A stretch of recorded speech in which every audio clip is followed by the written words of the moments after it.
सुकुम्बासी र यो अव्यवस्थित समस्या लामो समयदेखि चर्किँदै आएको। यो व्यवस्थापन साँच्ची नै सामाजिक सञ्जालमा मात्र हुन्छ कि व्यवहारमा हुन्छ, यो कहिलेसम्म हुन्छ भन्न चाहन्छु। यसको लागि जति समय लाग्छ त्यति समय लाग्छ, हतार गरेर हुँदैन। यो चिजलाई चाहिँ जति समय लाग्छ, 35 वर्षमा नभएको चिज 35 मिनटमै नखोजौँ, त्यसलाई अलिअलि केही समय लाग्छ।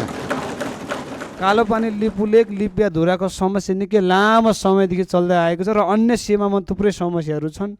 त्यो सीमामा चाहिँ कहिले सरकार छ भने सीमाका चाहिँ आम नागरिकहरूले अनुभूति गर्न सक्छन्। भारतले नेपालको जग्गा मात्र होइन, नेपालले पनि भारतको जग्गा धेरै ठाउँमा मिचेको रहेछ।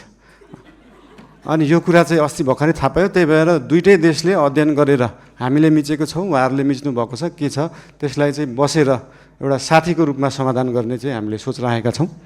धन्यवाद। नेपालमा सहकारीमा ठुलो घोटाला भयो, ठुलो तपाईँको समस्या उत्पन्न भयो, थुप्रै आन्दोलन भयो।